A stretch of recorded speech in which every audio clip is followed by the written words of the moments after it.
What's up guys, Houndish here, and today we're back with a weekly reset roundup for the week of October 12th. And so we are in week 8 of the season in Destiny 2, and we have the return of Festival of the Lost for 2021, so we've got new dino armor, a bunch of cosmetic rewards coming up, and a new activity. We'll break down what we know about that, and additionally, we also get legendary variants of the Shattered Realms and the Debris of Dreams, so that should be interesting. Plus, we've got Gambit boosts all week, farmable Nightfalls, weekly challenges, and a bunch of gameplay stuff to touch on, as well as the Eververse rewards for the week. So guys, as always, I hope you enjoy this one, and if you do, be sure to get subscribed to the channel, as we've got lots of Destiny stuff to cover over the next few days, but otherwise, let's get into it.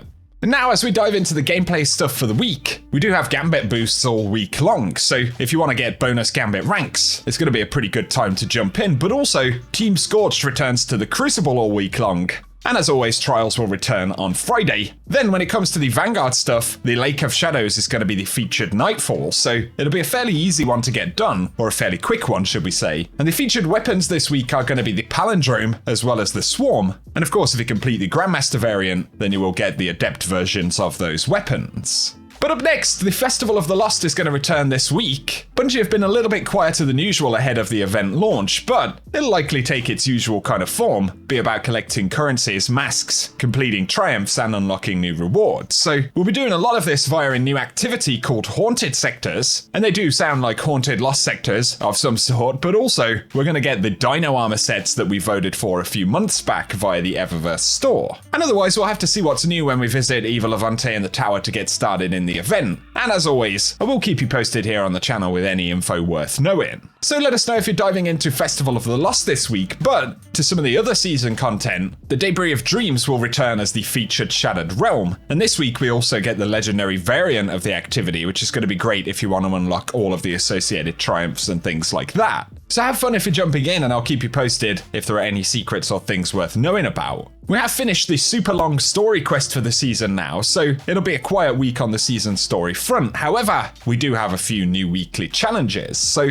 first up, we have Aggressive Cartography to complete a legendary branch of the Shattered Realm, but also Shattered Blademaster to defeat combatants with swords in the Shattered Realm, and defeating powerful combatants will grant bonus progress. Then we have Ruthless Leyliner to complete the Astral Alignment activity and destroy Ether, the Display of Authority to acquire the Gambit ornament for the Ascendancy rocket launcher, and of course we've got that Gambit boost all week long, so that could be a good way to earn the weapon or the ornament. Then there's the challenge to reach power level 1330 by earning powerful rewards and prime engrams, and finally Fusion Rifle and Sword Calibration to calibrate fusions and swords, and we can earn bonus progress against opposing guardians. If you're heading over to the Legends tab though, and the Vault of Glass, the challenge mode this week is out of its way, which is the Templar challenge mode, and that means we've got the Fatebringer drop in, and that'll be the Time Lust variant if you complete it on Master difficulty. Prophecy Dungeon, as always, has its Pinnacle drop and reprised Trials of the Nine gear, so always worth a quick run of that if you have the time. And now as we move over to the Eververse store for the week, as expected, we've got a bunch of stuff for the event. Now because the game's going to be updated tomorrow, we can't see every single item, some of them are actually classified new items. And so new silver items for the week will be the Gourd Summoner emote, as well as the It's Showtime emote. And then moving to the Bright Dust section, we have the Ghastly Durance emote, a Festival of the Lost emote dropping for 3,250 Bright Dust.